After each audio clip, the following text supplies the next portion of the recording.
My dear friends, perhaps tonight your body has finally reached the bed, but your mind has not arrived. The room is quiet. The lights are low. Your hands are still.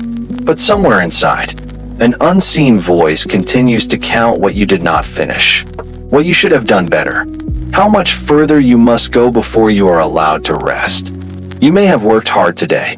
You may have carried responsibilities no one saw. You may have smiled while something in you was already tired beyond words. And still, when the night comes, a strange guilt rises. Not guilt for doing wrong, guilt for stopping. This is a very old suffering wearing modern clothes. Long before our age of glowing screens, crowded calendars, and sleepless ambition, there was a seeker named Siddhatta, the one who would later become known as the Buddha. He, too, once walked a path so severe that his own body could no longer follow. And in that fragile hour, wisdom did not arrive as thunder. It arrived quietly, in the hands of a young girl, as a simple bowl of milk. A simple bowl of milk. My dear friends, do not pass too quickly over that image. A bowl is not a throne. Milk is not a sermon. The hands that carried it were not the hands of a king, a priest, or a scholar. And yet, in this old Buddhist story retold in old path white clouds, that quiet offering came at the edge of a very great turning. Tonight, we will not use this story to blame you. We will not say your exhaustion is your fault. We will not say that your body is weak because your spirit is weak. We will not tell you to abandon discipline or to drift through life without care. No. There is a discipline that protects life, and there is a discipline that slowly forgets life. There is effort that clears the mind like a clean river, and there is effort that becomes a hidden punishment, a small whip raised again and again in the dark. The story of Siddhatta, before he became the Buddha, helps us see the difference. For even a sincere path can become harsh when wisdom has not yet softened it. Even a noble goal can become dangerous when the body is treated as an enemy. And sometimes, the first step back toward truth is not a larger sacrifice. It is receiving what allows the path to continue. A breath, a little nourishment, a bowl placed gently into tired hands. And before we walk further into the old forest, my dear friends, let us first notice the bowl that is already here, not in your hands, perhaps, but in the quiet support beneath you. Feel the bed holding your body without asking what you achieved today. Feel the weight of your shoulders, and if they are still lifted toward some invisible burden, simply notice them. You do not have to force them down. Let the jaw be known. If it is tight, let it be tight for a moment. Without shame, let the tongue rest. Let the space behind the eyes soften, as though the darkness itself were a warm cloth laid gently across the face. Now feel the chest, not as a machine that must keep serving the world, but as a small room where the breath has been waiting for you to return. Perhaps the breath is shallow. Perhaps it is uneven. That is all right. We are not here to command the breath. We are here to listen. The bed rises quietly beneath your back, beneath your hips, beneath your legs. It does not hurry you. It does not ask you to become peaceful before it supports you. For now, this is enough. To be held, to be tired, to not fight the tiredness. And soon, beside another river, we will meet the body of Siddhatta, also asking to be heard. And so, my dear friends, let us go now to the river. Not quickly. Let the room around you grow dim, and let another world appear slowly, as if painted in warm dust and sunlight. It was near the river Naranjara, at the edge of a quiet forest. The day was bright, the kind of brightness that does not shout, but presses gently upon the earth until the grasses seem to hold their breath. The river moved nearby, carrying its old sound over stones and shallow banks. Beyond it, the trees gathered their shade like a robe. On that day, a young girl named Sujata came toward the forest. She had been sent with offerings. In her hands were simple things of nourishment, food, milk, the gifts of a household that still believed the world could be touched with reverence. She was young, but not careless. Her eyes were awake to what stood before her. And then, near the riverbank, she saw him, a man lying in the sun. At first, perhaps, he seemed almost part of the earth itself, thin, still, silent beneath the heat. But when Sujata came closer, she saw that he was breathing, only faintly. His body was terribly worn. His cheeks had sunk. His strength had nearly gone. His hair and beard had grown long. This was no ordinary traveler resting from the road. This was Siddhatta, the seeker who had left palace comfort, left easy answers, left the familiar shore of life, because his heart could not rest while suffering remained unexplained. But now, my dear friends, even a noble search had brought him to a dangerous edge. His body, so long denied, lay before the sun like a lamp with almost no oil left. Sujata understood enough. She did not stand above him with judgment. She did not ask him to prove why he had fallen. She did not lecture the exhausted. She knelt close to life, and in her hands, the bowl of milk waited.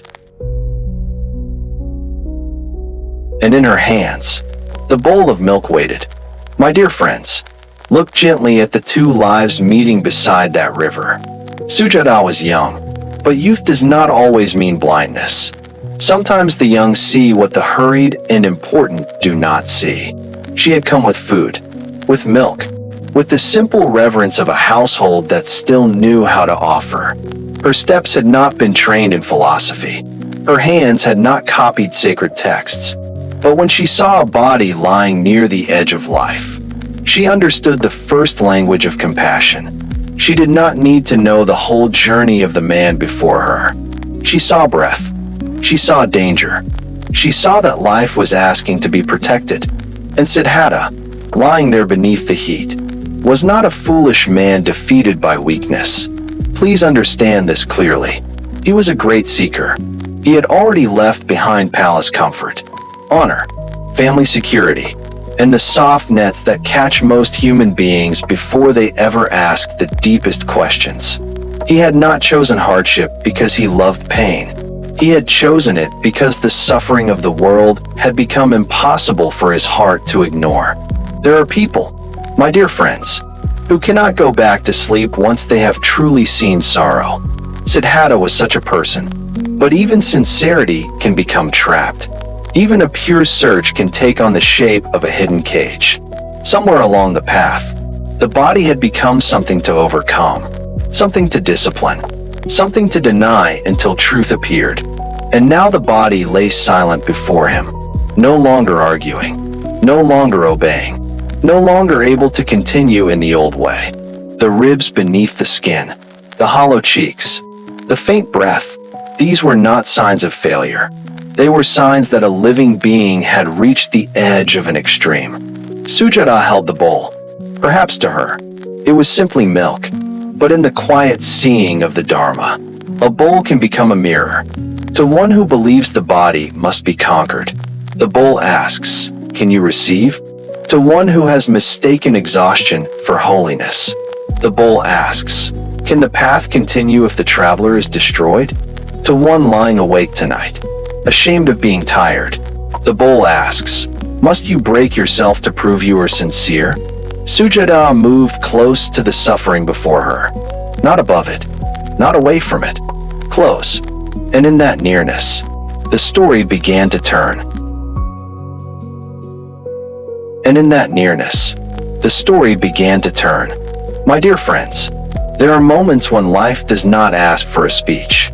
It asks for a hand that does not tremble, a hand that can come close to suffering without making suffering smaller than it is. Sujata lowered herself beside the worn body of the ascetic. The sunlight still lay across the riverbank. The air was warm. The earth was quiet in the way earth becomes quiet when something fragile is happening upon it. She took the milk and brought it to his lips. At first, there was almost no response. Only the faint movement of breath. Only the thin border between life continuing and life slipping further away. So she poured carefully, not hurriedly, drop by drop, as one would give water to a bird with a broken wing. The milk touched his mouth. For a moment, nothing changed. Then his lips moved. His mouth opened. The body, which had been denied for so long, received. Slowly, he drank. The bowl emptied. Sujata stayed nearby and watched. My dear friends, notice this tenderness. She did not demand that he rise immediately. She did not require gratitude before offering care. She did not turn the moment into a lesson. She simply remained close enough for life to return at its own pace. After a little while, Siddhatta began to sit up. His eyes opened. The man who had seemed almost beyond reach was still here. He gathered himself, covered his shoulder, crossed his legs, and began to breathe. Not as one conquering the body, not as one punishing the body, but as one returning to the simple fact of being alive. Then he asked for more milk. And Sujata, happy to help, filled the bowl again and offered it. He received it. He drank. In less than a short while, strength began to come back into him. His eyes grew clear. His face softened. A gentle smile appeared. Nothing thundered across the sky. No one announced a miracle. The river did not stop. The trees did not bow. And yet something profound had happened. A body that had been pushed to the edge had been allowed to receive. A path that had nearly become destruction had been interrupted by nourishment. A bowl of milk had not completed Siddhatta's journey, but it kept the traveler alive.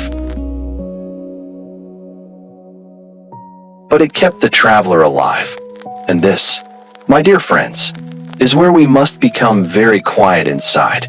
Because the story is no longer only about a man beside an ancient river. It begins to touch the place in us that has confused harshness with devotion. There is a kind of effort that is clean. It helps the mind become steady. It helps the body become simple. It helps speech become truthful, and the heart become less crowded by craving and fear. But there is another kind of effort. It wears the same robe. It uses noble words. Discipline, sacrifice, commitment, success, purity. Yet underneath those words, there may be a small hidden cruelty. A voice that says, do not stop. A voice that says, if you are tired, push harder. A voice that says, if you need care, you are weak. My dear friends, this voice is not wisdom. It may sound serious. It may sound strong.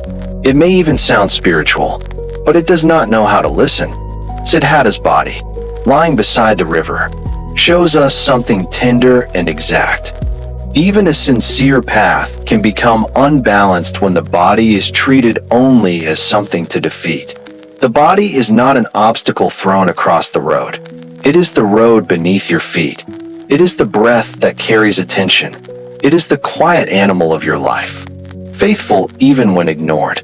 And perhaps you know this in your own way. The late night screen, the cold coffee, the meal skipped because there was still one more task, the smile given when the chest was tight, the sentence whispered again and again, I will rest later. But later becomes tomorrow. Tomorrow becomes another debt. And the body, patient for so long, begins to speak in the only language left to it. Fatigue, pain, restlessness, a heart that cannot settle. The bowl of milk does not accuse this suffering. It simply asks, softly, can discipline remember kindness? Can effort stop before it becomes a whip? Can the path continue without destroying the one who walks it? Can the path continue without destroying the one who walks it? My dear friends, This question is not only for a seeker beneath an ancient sun, it is also for the quiet hours of your own life, when no one is watching, and the old pattern begins again. In the Buddhist teaching, karma is not a curse placed upon us from outside. It is not a punishment written in the sky. It is the movement of intention, repeated through thought, speech, and action, until it begins to feel like a road we did not choose. A thought arises, I am not enough. Then speech follows, sometimes spoken aloud, sometimes whispered only inside. I am fine. I can handle it. I will rest after this. And then the body obeys. One more hour, one more message, one more task, one more night of treating the body as if it were a servant who must never sit down. At first, this may look like strength. The world may even praise it. People may call you reliable, driven, impressive, dedicated. But inside, something begins to grow thin. The breath becomes shallow. The chest becomes a room with no open window. The jaw learns to hold back words the heart has needed to say. The hands keep working, even when the whole body is asking for mercy. And then, when exhaustion finally comes, the mind does not always respond with tenderness. Often it says, "What is wrong with me? Why am I so weak? Why can't I keep going?" So the loop begins again. A harsh thought, a brave sentence, a tired body, a heavier night. This is not because you are bad. My dear friends, this is not because you have failed the path. It is because the mind, when frightened, often tries to protect itself by becoming harder. It believes hardness will keep life from falling apart. It believes control will make fear disappear. It believes if it can push the body far enough, the old wound of not being enough will finally be healed. But the wound does not heal by being whipped. The wound heals when it is seen. Beside the river, the bowl of milk entered such a loop. Not with argument, not with shame, not with a command to become different. It entered quietly, as a different kind of action, a small interruption, a new seed. The body had been denied. Now the body was allowed to receive. And sometimes, my dear friends, one moment of receiving is enough to show us that the old road is not the only road. One moment of receiving is enough to show us that the old road is not the only road. Beside the river, my dear friends, Siddhatta did not leap up as a man suddenly finished with all questions. He did not become complete because milk had touched his lips. The great journey was not over, but something had shifted. He had been given back enough strength to sit upright, enough strength to open his eyes, enough strength to feel the breath moving again through the house of the body. And sometimes, this is how wisdom first returns. Not as certainty, as breath, not as a shining answer, as the simple ability to remain alive and look again. Siddhatta sat there near the river, his body still thin, still marked by the long season of hardship. Yet the life within him had begun to answer. His eyes became clear, his face softened. The bowl, now emptied and filled again, had done no preaching. It had simply shown what the body had been saying all along. This way cannot continue. In the story, Siddhatta later told Sujata that long practice of severe hardship had made his body weak. He had seen that forcing the body through hunger and suffering was not the path that could lead a human being to awakening. This was not the voice of indulgence. It was the voice of clarity. He did not turn away from the search. He turned away from an extreme. He did not abandon the path. He began to see that the path needed a living body beneath it. My dear friends, the bowl of milk was not the end of discipline. It was the moment discipline remembered life. There, near the quiet forest, nourishment became a doorway. The body, once treated as something to overcome, was allowed to become a companion again, and the river continued moving. The trees continued holding their shade. Sujata remained near, a young girl, a tired seeker, a bowl of milk, and the first soft turning away from self-destruction. No thunder, no spectacle, only the humble beginning of balance. Only the humble beginning of balance. My dear friends, when Siddhatta spoke with Sujata after his strength returned, he did not praise weakness. He did not praise comfort. He did not say the search was over. He saw something more exact. He saw that to crush the body was not to free the mind. A body can be trained. Yes, a body can be simplified. A body can be invited into stillness, into steadiness, into a life less ruled by craving. But a body cannot be hated into awakening. This is a very deep matter. Many people, in many ages, have believed that the body is the enemy of the spirit. They have looked upon hunger, pain, sleeplessness, and exhaustion as if these things were proof of holiness. And in our own time, my dear friends, the same confusion wears different clothing. It may not look like an ascetic beneath a tree. It may look like a person answering messages at midnight, a person skipping food to finish one more task, a person smiling in public while the nervous system quietly burns. But the mistake is the same, to believe that what carries us must be conquered. Siddhatta began to see the body differently, not as a master to obey blindly, not as a pleasure palace to decorate endlessly, but as a vessel, a sacred vessel, a boat. Imagine, my dear friends, a traveler trying to cross a wide and dangerous sea. The far shore is real. The longing to reach it is sincere. But if the traveler becomes angry at the boat, if he strikes the wood, tears the sail, breaks the oars, and says, "I will cross faster by destroying what carries me," what will happen? He will not reach the far shore. He will sink before the journey is complete.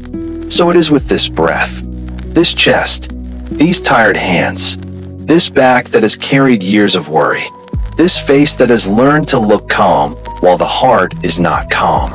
The bowl of milk was care for the boat, not escape from the voyage, not betrayal of the path. Care, just enough nourishment for the traveler to continue without turning the journey into harm. And perhaps tonight, my dear friends, your own body does not need to be conquered. Perhaps it needs to be heard. As the old river moves quietly in the dark, let this be enough for now. Do not break the boat that carries you. Do not break the boat that carries you. My dear friends, this is the quiet wisdom of the middle way. The middle way is often misunderstood. Some think it means living without fire, without commitment, without devotion. Some think it is a soft road for those who cannot endure difficulty. But this is not so. The middle way is not laziness. It is not indulgence. It is not the sleepy voice that says, "Nothing matters, so do whatever you want." No, the middle way is much more awake than that. It sees the danger of drowning in pleasure, and it also sees the danger of worshiping pain. It does not bow before comfort. It does not bow before suffering. It bows only before what is true. When Siddhatta received milk from Sujata, he did not turn away from the search. He did not go back to palace luxury. He did not say, "The path is too hard." He saw, with great clarity, that starving the body and weakening the mind could not carry him to freedom. A lamp needs oil. A boat needs sound wood. A traveler needs enough strength to continue. This is not weakness. This is wisdom. My dear friends, in your own life, the middle way may be very simple. It may be eating when the body is hungry. It may be sleeping before the mind becomes cruel. It may be closing the screen before the eyes burn. It may be telling the truth gently. I am tired, not to escape life, but to return to life without hatred. There is a kind of effort that grows from fear. It says, if I stop, I will fall behind. If I rest, I will lose my worth. If I soften, I will become nothing. And there is another kind of effort that grows from understanding. It says, I will care for this body because this body is where awakening must happen. I will steady this mind because this mind is the field where seeds are planted. I will walk carefully because the road is long. The bowl of milk teaches this without a single word.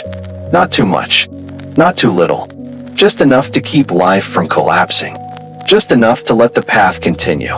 So tonight, my dear friends, you do not need to choose between ambition and rest, between discipline and kindness, between sincerity and softness. The deepest path does not ask you to destroy yourself. It asks you to wake up. It asks you to wake up. An awakening, my dear friends, does not always begin in a temple, beneath a tree, or beside a sacred river. Sometimes it begins in a dark bedroom, with your phone face down beside you, and your hand resting on your chest, as if you have finally noticed how tired the heart has been. The bowl of milk may not come to you tonight as milk. It may come as a glass of water on the table. It may come as one honest meal after a day of forgetting the body.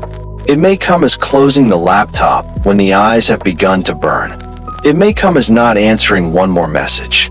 It may come as the simple sentence, spoken inwardly without drama, I am tired, not as defeat, as truth. My dear friends, many people wait for the body to collapse before they believe it deserves kindness. They wait until the chest tightens, until sleep breaks apart, until the mind becomes sharp and restless, until joy feels far away. Only then do they say, perhaps I should stop. But the Dharma invites us to see sooner, to see the small signs, the dry throat, the shallow breath, the jaw holding words that were never spoken, the back carrying tomorrow before tonight has even ended. Beside the river, Sujata did not wait for a perfect moment. She saw life in need, and she offered nourishment. Tonight, perhaps you can do the same for yourself, not by changing your whole life before morning, not by solving every problem, but by placing one small bowl of kindness into the hands of your own tired body. A breath without punishment, a pause without apology, a night in which you do not have to earn the right to rest. The river is still moving, my dear friends, and you are allowed, for now, to stop walking beside it. And you are allowed, for now, to stop walking beside it. My dear friends, let the river continue without you for a while. Let the night hold what the mind cannot finish. Let the unanswered questions rest on the far bank. Let the old voice that says, not enough, not yet, keep going, grow softer, as though it were moving away through trees. Beside the Naranjara, Siddhatta's journey did not end with the bowl of milk. The path still waited. The great awakening still lay ahead. But the traveler had been kept alive. The breath had returned more fully to the body. The body, no longer treated only as something to defeat, could again become the quiet vessel of the search. So tonight, do not ask your tired body to become peaceful all at once. Do not ask your mind to understand everything before sleep comes. Just notice the bed beneath you, the weight of your shoulders, the small movement of breath in the chest, the soft darkness behind the eyes. Somewhere in the old story, a bowl has been emptied. Somewhere, a river moves under the evening sky. Somewhere, a young girl's simple kindness reminds us that life does not have to be punished in order to become holy. My dear friends, you have carried enough for this day. Lay down the invisible whip. Let the boat float. Let the breath come and go. And if sleep comes quietly, receive it as Siddhatta received the milk. Not as failure, not as escape, but as nourishment for the path still waiting beyond the dawn.